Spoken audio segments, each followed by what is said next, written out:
এই গত কয়েকদিন আগে ঢাকা মিটফুট সোহাগ নামের এক ব্যক্তিকে দিবালোকের সামনে পাথর দিয়ে আঘাত করে মৃত্যু নিশ্চিত করেছে। অমুসলমান আইয়ামে জাহিলিয়াতের যুগে পাথর দিয়ে আঘাত করত, তবে দিবালোকের সামনে না, গোপনে আড়ালে মরুভূমিতে তারা হত্যা করত। কিন্তু এখন বর্তমান আমরা যেই যুগে এসে পৌঁছেছি, প্রকাশ্যে জনসম্মুখে একজন মানুষকে হত্যা করেই সমাপ্ত করে নাই, পাথর দিয়ে আঘাত করে তার মস্তক বের করে সেই লাশের সাথে তামাশা পর্যন্ত করেছে। কথা বলেন ঠিক কিনা? আউযু বিল্লাহি মিনাশ শাইতানির রাজীম।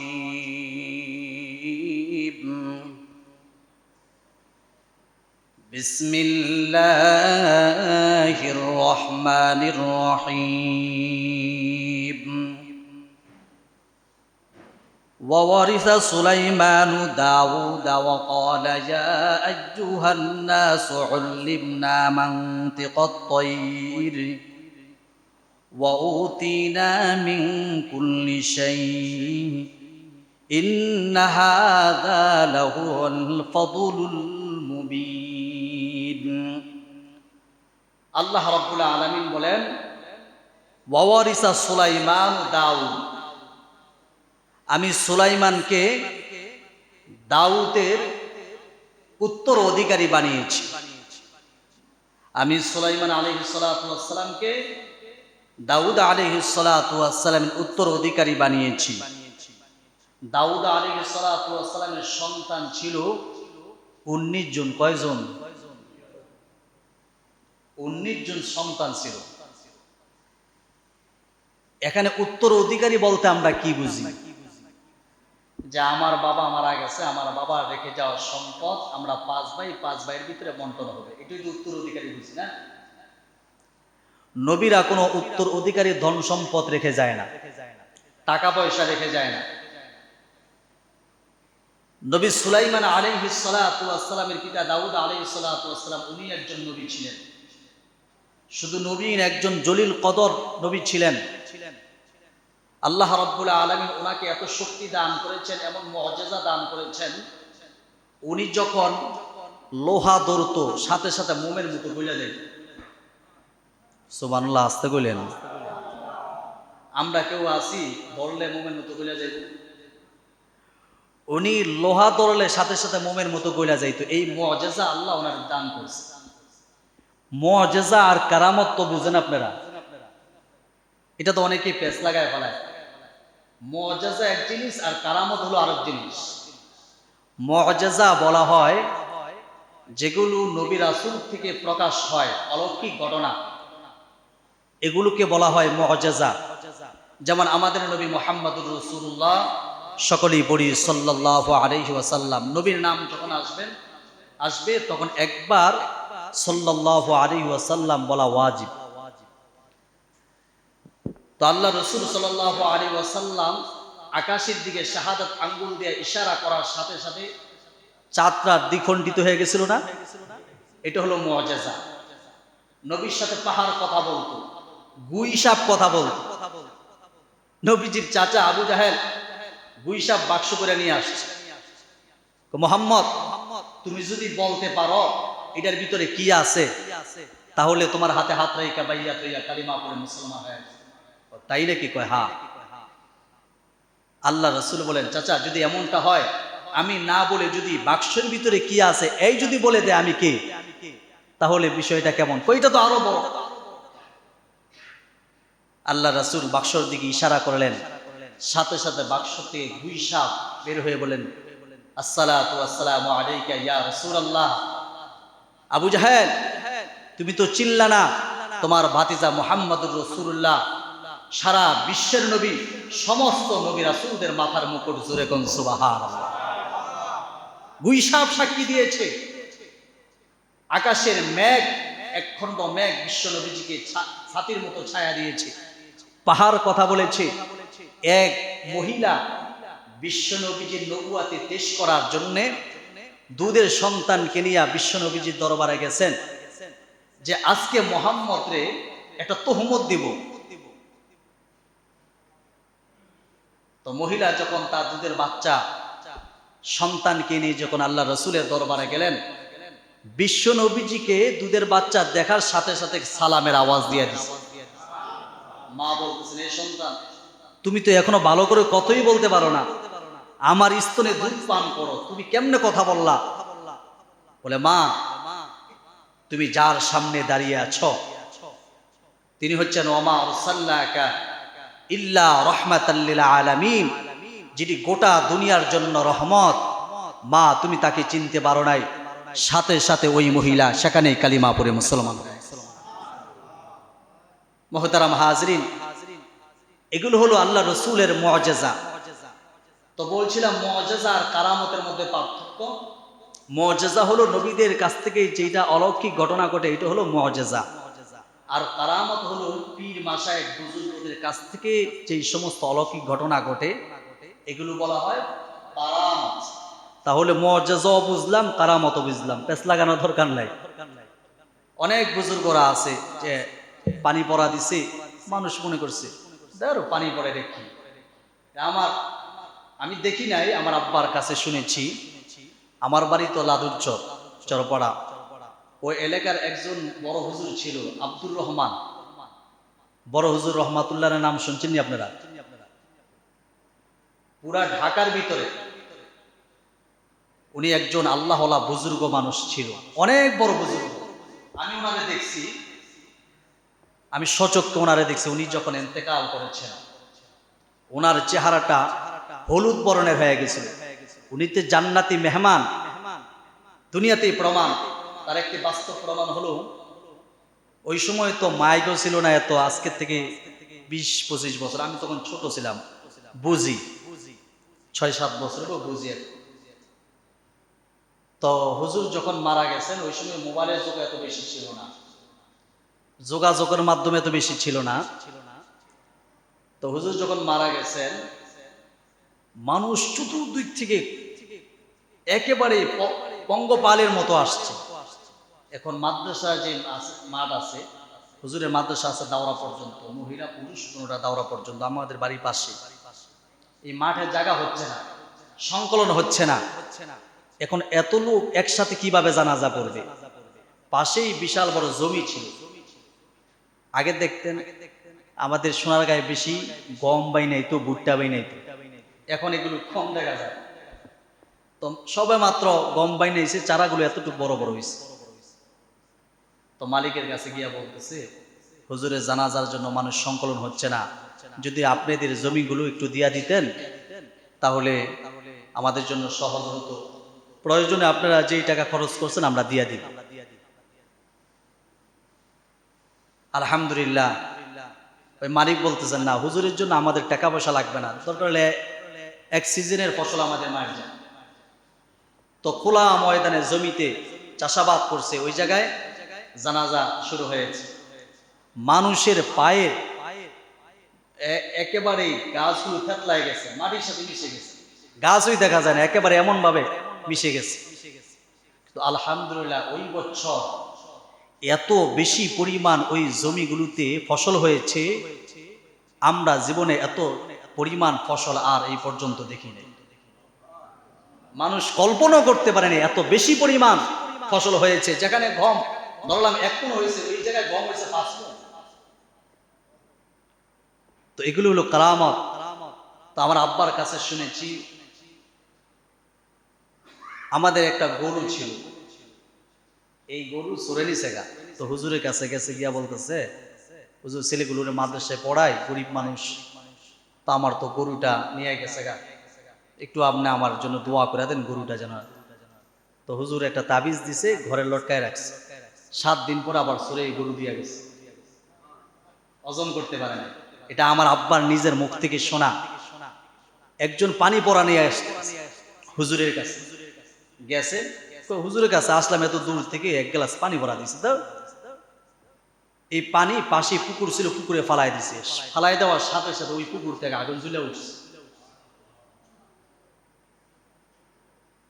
এই হুজুর যখন মারা গেছেন, 3 দিন পর থেকে ওই কবর থেকে মেশকো আম্বরে গেরান আসতেছে। হাসনা আয়না ফুল আছে না, এই হাসনা আয়না ফুল মেশকো আম্বরে গেরান আসতেছে।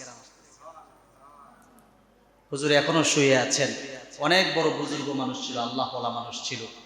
এখনো আমাদের নারায়ণগঞ্জে যে কোনো জায়গা থেকে যদি বলে যে বড় হুজুর রহমাতুল্লাহ আলাইহি বাড়িতে যাবো, চিনে সবাই। তো মোহতারাম হাজিরিন, আমি এই কথাটা এই জন্য বলেছি মুআজিজা আর কারামত বুঝাবার জন্য, যে মুআজিজা কাকে বলে, কারামত কাকে বলে, বুঝছেন তো? মুআজিজা হলো নবীদের কাছ থেকে যেটা প্রকাশ হয়, অলৌকিক ঘটনা, এটাকে মুআজিজা বলে। আর কারামত বলা হয় পীর মাশায়েখ বুজুর্গদের কাছ থেকে যেটা অলৌকিক ঘটনা ঘটে, এটা হলো। তবে এগুলো থাকতে হবে, বিষয়টা এমন না যে যদি কারামতি না থাকে তাহলে বড় বুজুর্গ হওয়া যায়, এমনটা বলা যায় বলা। আল্লাহ যাদেরকে সেই শক্তি দিতে হবে, একে অনেক অনেক বুজুর্গ মানুষ, ওনার কাছ থেকে যদি কারামত না পায় তাহলে উনি বুজুর্গ না, এমনটা ভাবা যাবে না। আল্লাহ সবাইরে তো দেয় না। মুহতারাম হাজিরিন, সম্মানিত ভাইরা আমার, তো যেই কথাটা বলতেছিলাম,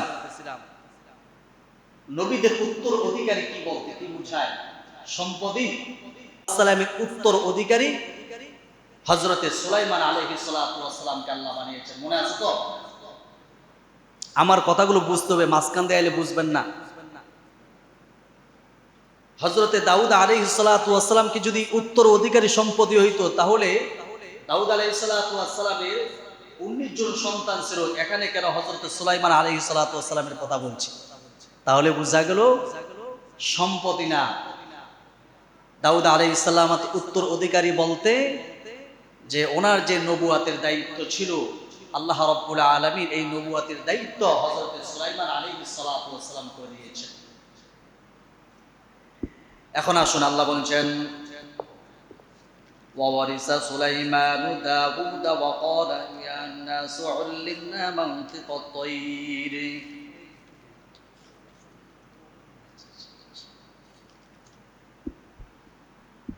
হযরতে সুলাইমান আলাইহিস সালাতু ওয়াস সালামকে আল্লাহ রাব্বুল আলামিন যে উত্তর অধিকারী বানাইলেন, এখন উনি কি বলছেন? ওয়া ক্বালা ইয়া আইয়ুহান নাসু উল্লিমনা মানতিকাত তায়র ওয়া উতিনা মিন কুল্লি শাই। জলিল কদর পয়গম্বর হযরতে সুলাইমান আলাইহিস সালাতু ওয়াস সালামকে আল্লাহ তো নবুয়ত দান করেছেন। নবুয়াতের পাশাপাশি সারা দুনিয়ার বাদশাহী বানাইছেন। মনে আছে তো? সুলাইমান পয়গম্বর দুনিয়ার মানুষগুলোকে লক্ষ্য করে বলেন, ইয়া আইয়ুহান নাস, হে মানুষ, উল্লিমনা, আমাকে শিক্ষা দেওয়া হয়েছে, আমাকে জ্ঞান দান করা হয়েছে। মানতিকাত তায়র, উড়ন্ত পক্ষীকুলের ভাষা আমাকে শিক্ষা দিয়েছে। হযরতে সুলাইমান আলাইহিস সালাতু ওয়াস সালাম উনি পক্ষীকুলের ভাষা বুঝতেন, ওনার ভাষাও পক্ষীকুল বুঝতো। তাহলে এই আয়াত থেকে সুস্পষ্ট হয়ে গেল সুলাইমান পয়গম্বর শুধু মানুষেরই বাদশা ছিল না, পক্ষীকুলেরও বাদশা ছিল। জোরে কোন সুবহানাল্লাহ। শুধু পক্ষীকুলের বাদশা ছিল না, হযরত সুলাইমান আলাইহিস সালাতু ওয়াস সালাম বলেন, ওয়া উতিনা মিন কুল্লি শাই, আমাকে দেওয়া হয়েছে আরো বিভিন্ন জিনিসের জ্ঞান।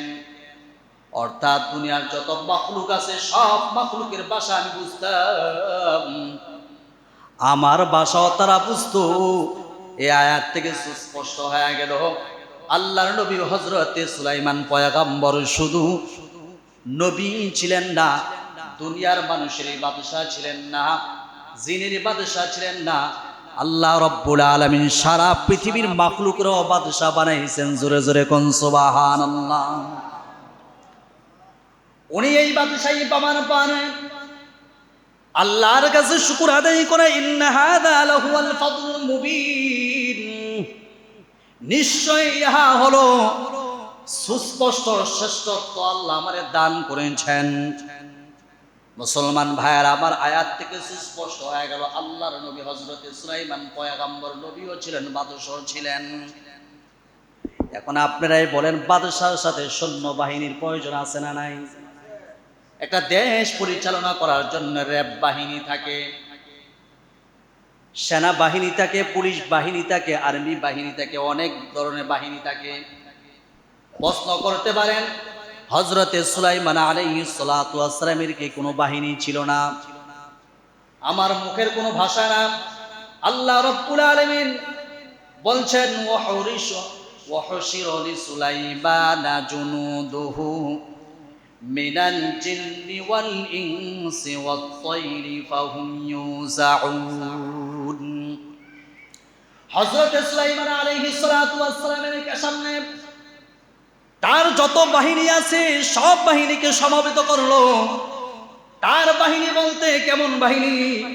মিনাল জিন্নি ওয়াল ইনসি ওয়াত তায়রি ফাহুম ইউজাউন। জিন থেকে, মানুষ থেকে, পক্ষীকুল থেকে যত বাহিনী আছে সব বাহিনী হযরতে সুলাইমান পয়গম্বরের সামনে হাজির করলো, সমবেত হলো। একজন এখন একে অপরকে দায়িত্ব দিতে হবে। যেহেতু আমাদের ভিতরে ওসি, ডিসি, এসপি আছে, র‍্যাব বাহিনী আছে, সেনাবাহিনীর প্রধান আছে। সুলাইমান আলাইহিস সালাতু ওয়াস সালামের বাহিনীর ভিতরে ওসি, ডিসি, এসপি ছিল। ওয়াত-তায়রা ফাহুম ইউজাউন, ফাহুম ইউজাউন, তাদেরকে বিভিন্ন শ্রেণী বিভক্ত করলো। কাউকে ওসি বানাইলো, কাউকে ডিসি বানাইলো, কাউকে সেনা প্রধান বানাইলো, কাউকে বিমান বাহিনী বানাইলো ইত্যাদি। সব বাহিনী শ্রেণী বিভক্ত করলো হযরতে সুলাইমান আলাইহিস সালাতু ওয়াস সালামের যে বাহিনীগুলো ছিল। হযরতে সুলাইমান আলাইহিস সালাতু ওয়াস সালাম একদিন উনি কোথাও সফরে যাইবেন, মুসলমান ভাইয়েরা আমার, এই সৈন্য বাহিনী নিয়ে উনি রওনা দিবেন। কিন্তু কিভাবে যাইবেন? ওনার তো কোনো হেলিকপ্টার ছিল না, প্লেন ছিল না, রকেট ছিল না, উড়িজাহাজ ছিল না, যুদ্ধ বিমান ছিল না, প্রশিক্ষণ বিমান ছিল না। মুসলমান উনি কিভাবে যাইবেন? নবী সুলাইমান পয়গম্বরের এমন একটা হেলিকপ্টার ছিল, প্লেন ছিল, যার অকটেল লাগতো না, পেট্রোল লাগতো না, ডিজেল লাগতো না। সুলাইমান পয়গম্বর হাতে ইশারা করতে দেরি হইতো, মুহূর্তের ভিতরে হাজার হাজার মাইল দূরে পৌঁছাই দিতে দেরি করতো না। ওই প্লেনের নাম ছিল বাতাস। নবী সুলাইমান পয়গম্বরের কথা বাতাস শুনতো। আল্লাহর নবী হযরতে সুলাইমান পয়গম্বর যখন কোথাও যাইতো,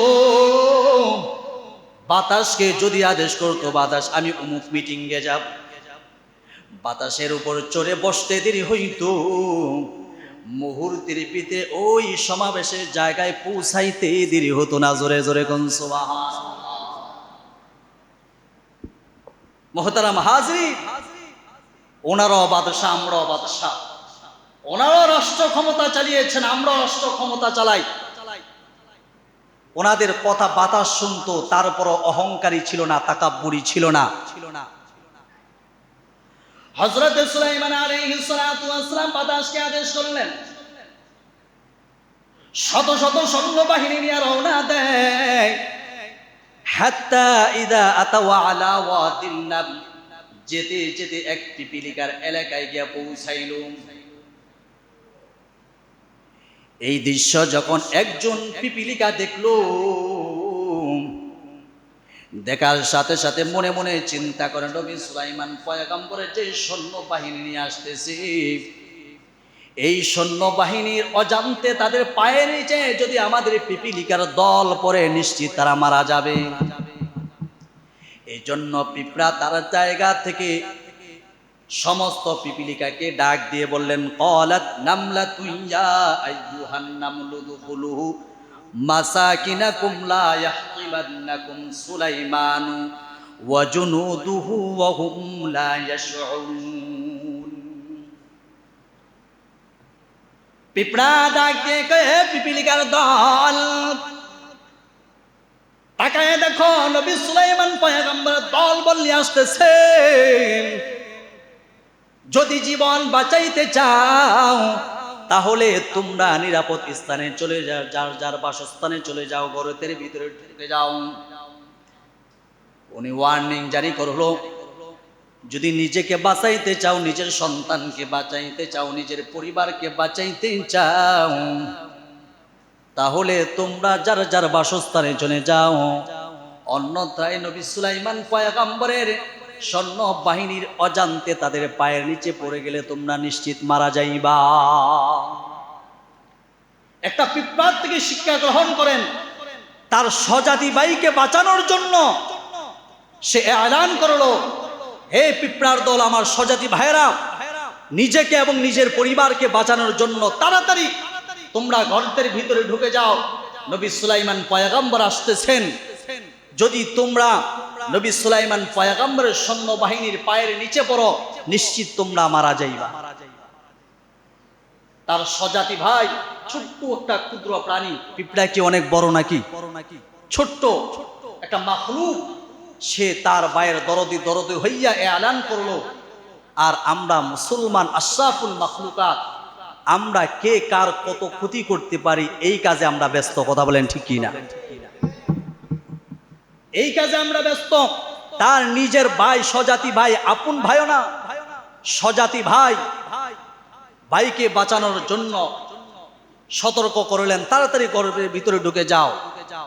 আর দুঃখ আর কষ্টের সাথে বলতে হয়, আমরা মুসলমান, আমরা মুসলমান আশরাফুল মাখলুকাত, আমরা মুসলমানকে হত্যা করে ফেলি, একটু অনুশোচন হয় না। কথা বলেন ঠিক না বেঠি?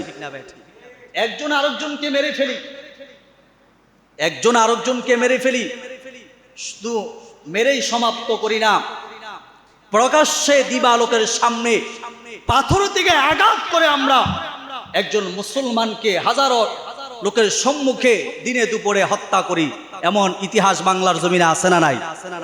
আরো জোরে কোন আছে না নাই? এই গত কয়েকদিন আগে ঢাকা মিটফুট সোহাগ নামের এক ব্যক্তিকে দিবালোকের সামনে পাথর দিয়ে আঘাত করে মৃত্যু নিশ্চিত করেছে। অমুসলমান আইয়ামে জাহিলিয়াতের যুগে পাথর দিয়ে আঘাত করত, তবে দিবালোকের সামনে না, গোপনে আড়ালে মরুভূমিতে তারা হত্যা করত। কিন্তু এখন বর্তমান আমরা যেই যুগে এসে পৌঁছেছি, প্রকাশ্যে জনসম্মুখে একজন মানুষকে হত্যা করে সমাপ্ত করে নাই, পাথর দিয়ে আঘাত করে তার মস্তক বের করে সেই লাশের সাথে তামাশা পর্যন্ত করেছে। কথা বলেন ঠিক কিনা? আফসোস, এই পিঁপড়া থেকে শিক্ষা গ্রহণ করেন, তার তো কোনো হিসাব নিকাশ হবে না হাসরের ময়দানে। পশু পাখির হিসাব হবে। দুনিয়াতে কেউ যদি সবল অবস্থায় এক দুর্বল প্রাণীকে আঘাত করে, হাসরের ময়দানে তাকে, যে দুর্বল প্রাণী, তাকে সবল বানায়া তাকে একটু আঘাত দিয়ে তার বিচার শেষ। তো মানুষ এবং জিন জাতির হিসাব হবে কঠিন, যেই হিসাব না দিতে পারলে এক চুল পরিমাণ সামনে অগ্রসর হার কোনো কারো সেদিন ক্ষমতা থাকবে না। আফসোস, এই জাতি আজকে একে অপরকে মেরে ফেলছি, জবাই করে ফেলছি, একটু অনুশোচনা হয় না।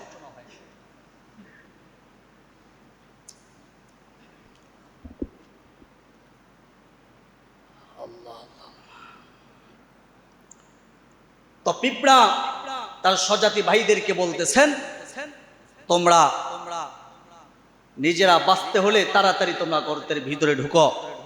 মুহতারাম হাজিরিন, সম্মানিত ভাইয়েরা আমার, সময় স্বল্প, এই আলোচনা করতে গেলে অনেক সময় লেগে যাবে ইনশাল্লাহ। হযরতে সুলাইমান আলাইহিস সালাতু ওয়াস সালাম এই কথা শোনার পর কি করেছিলেন বলছেন, ফাতাবাসসামা যাহিকাম মিন কওলিহা, যখন পিঁপড়া তার স্বজাতি ভাইদেরকে লক্ষ্য করে এই কথা বললেন, এই কথাটা আবার নবী সুলাইমান পয়গম্বরের কর্ণকহরে পৌঁছে গেল। সুবহানাল্লাহ পড়েন। উনি তো পৃথিবীর যত মাখলুক আছে সব মাখলুকের ভাষা বুঝতেন। পিঁপড়ায় কি বলছেন, অটোমেটিক ওনার কর্ণকহরে পৌঁছে গেলেন। এই কথা শোনার পর জলিল কদর পয়গম্বর হযরতে সুলাইমান আলাইহিস সালাতু ওয়াস সালাম একটা মুস্কি হাসি দিলেন, একটা মুস্কি হাসি দিলেন। আর একজন পয়গম্বর, পাশাপাশি বাদশাহ, উনি আল্লাহর কাছে শুকর আদায় করলেন। ওয়াকালা রব্বি আউজি'নি, আয় রব আমাকে তৌফিক দান করেন, আন আশকুরু নি'মাতাকাল্লাতী আন'আমতা আলাইয়া ওয়া আলা ওয়ালিদাইয়া, আমার উপরে যেই নিয়ামত দান করেছেন এবং আমার পিতামাতার উপরে যেই নিয়ামত দান করেছেন, এই নিয়ামতের শুকর আদায় করার জন্য আমাকে তৌফিক দান করেন। এরপর হযরত সুলাইমান আলাইহিস সালাতু ওয়াস সালাম দোয়া করলেন, ওয়া আন আ'মালা সালিহান তারদাহু, আপনার সন্তুষ্ট চিত্তে আমাকে আমল করার তৌফিক দান করেন। ওয়া আদখিলনি বিরহমাতিকা ফি ইবাদিকাস সালিহিন, আয় রব, আমাকে আপনার রহম দ্বারা আপনার ইবাদতের সালেহ বান্দাদের অন্তর্ভুক্ত করেন। জোরে জোরে কোন সুবহানাল্লাহ। সুলাইমান আলাইহিস সালাতু ওয়াস সালাম পিঁপড়ার এই কথা শোনার পর হাসলেন আর আল্লাহর কাছে দোয়া করেন, আল্লাহ তুমি আমার কত বড় নিয়ামত দান করেছ, আমি পশু পাখির ভাষা বুঝতে পারি। ও আল্লাহ, বাতাস আমার কথা শুনে, আল্লাহ তুমি আমাকে তোমার নেককার বান্দাদের অন্তর্ভুক্ত করো।